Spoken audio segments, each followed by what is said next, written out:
नमस्कार साथियों, मैं विकास थोरी आपका फैन स्टडी पॉइंट के यूट्यूब चैनल में हार्दिक स्वागत करता हूं। आज हम पढ़ेंगे राजस्थान के इतिहास के बारे में।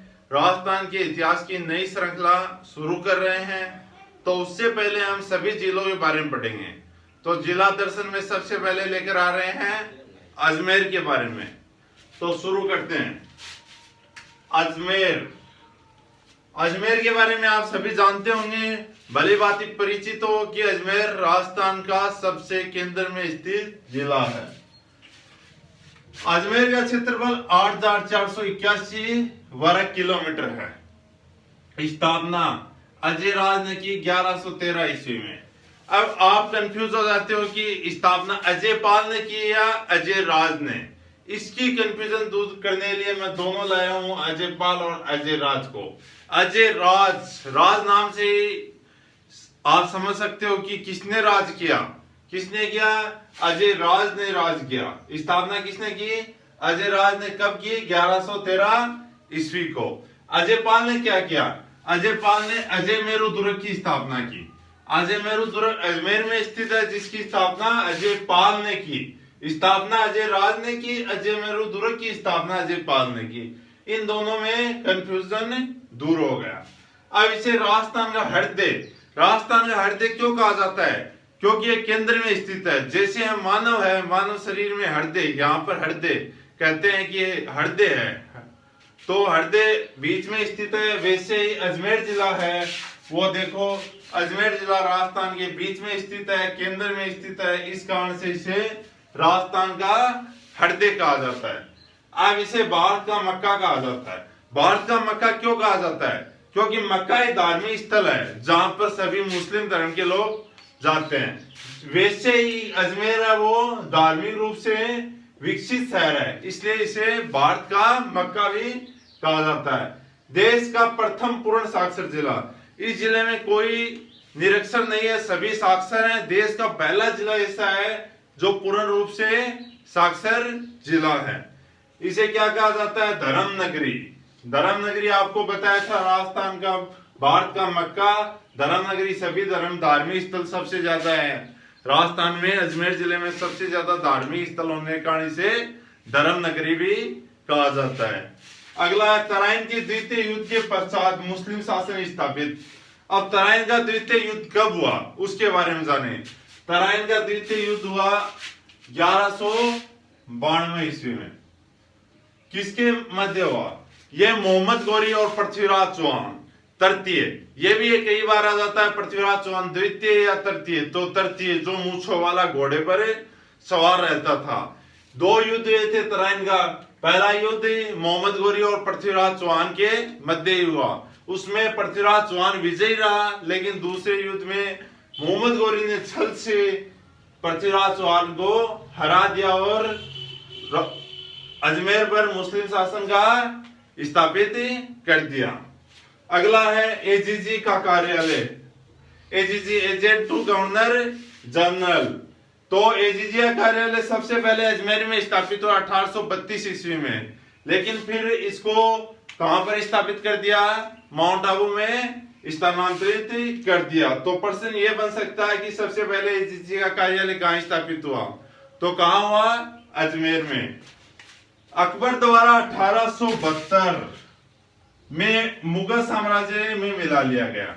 अकबर ने 1872 में कहां पर मिला लिया? मुगल साम्राज्य अकबर शासक था मुगलों का, तो उसने अजमेर को अपने साम्राज्य में मिला लिया। जेम्स प्रथम के दूत सर थॉमस रो 22 दिसंबर 1615 को अजमेर आए। जेम्स प्रथम कौन था? इंग्लैंड का शासक था जेम्स प्रथम। उसने थॉमस रो को अजमेर भेजा। किस लिए भेजा? कि वो व्यापारिक रूप से संधि कर सके। उस टाइम मुगल शासक जहांगीर था, तो इसके लिए अनेक राजदूत भी आए थे। लेकिन थॉमस रो 22 दिसंबर 1615 को अजमेर आया था। लेकिन आने के बाद इसने तुरंत संधि के लिए जहांगीर के पास नहीं गया, क्योंकि वो परिस्थिति देख रहा था किस परिस्थिति में हम जहांगीर के पास जाए। तो ये गया था 10 जनवरी 1616 को। 10 जनवरी 1616 जहांगीर से मुलाकात की। कहा कि अकबर या मेगजिन दुर्ग। ये इंपॉर्टेंट है कि कौन से दुर्ग में मुलाकात की, तो मेगजिन दुर्ग या उसका दूसरा नाम है अकबर दुर्ग। वहां पर जहांगीर ने सर थॉमस रो से मुलाकात की 10 जनवरी 1616 को। ब्रिटिश शासन के अधीन केंद्रीय कमिश्नरी प्रांत। ये केंद्रीय कमिश्नरी प्रांत क्या होता है कि और तो राज्य के अधीन था, ये सीधा केंद्र के ब्रिटिश शासन के अधीन था कि अजमेर एक तो मध्य में होने के कारण और इसका सामरिक महत्व बहुत था कि चारों ओर से ये नियंत्रण कर सके, तो ये सीधा केंद्रीय कमिश्नरी प्रांत के अधीन था। अगला अर्जुन लाल सेठी, हरिबाबू उपाध्याय की कर्म स्थली।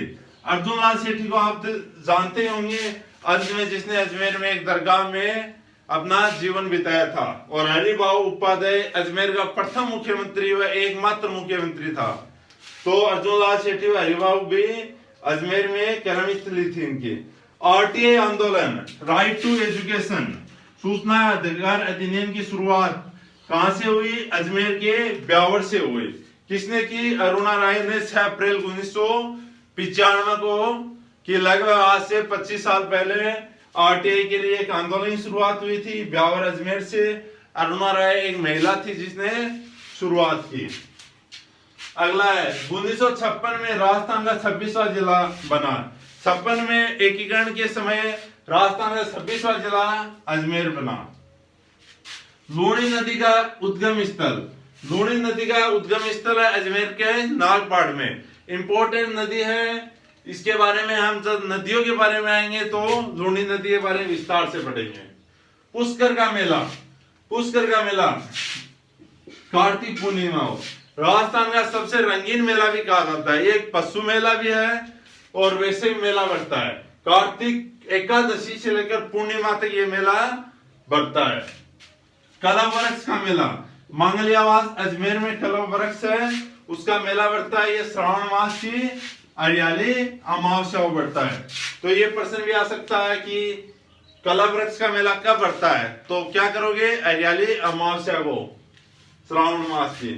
ख्वाजा साहब का उर्स रमजान माह की 1 तारीख से 6 तारीख तक सबसे बड़ा उर्स है ये। एक तारकिन का उर्स भी है जो नागौर में है, ये ख्वाजा मोइनुद्दीन चिश्ती का है जो अजमेर में है। रमजान माह की 1 तारीख से 6 तारीख तक ये उर्स लगता है, बड़ा है, इसको भी याद करना। बर्मा मंदिर कहां पर है? बर्मा मंदिर, बर्मा मंदिर अजमेर में है। ये कहते हैं कि विश्व का एकमात्र बर्मा मंदिर है जो अजमेर में है, लेकिन एक आसोतरा बाड़मेर में भी बर्मा जी का मंदिर है जो दूसरा मंदिर है। अगला है रंगनाथ जी का मंदिर।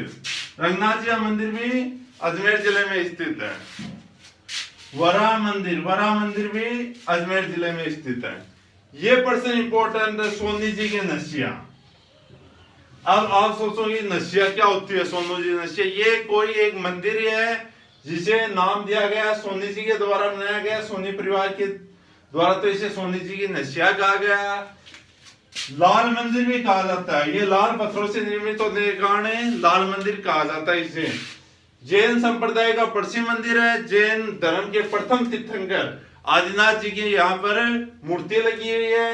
इसका दूसरा नाम है सिद्धगुट चैत्यालय, ये भी आपको याद करना है। तो साथियों, हम अजमेर को 3-4 पार्ट में अच्छी तरह से जानेंगे। यदि वीडियो अच्छा लगा तो इसे लाइक करें, शेयर करें तथा कमेंट करें। Thank you.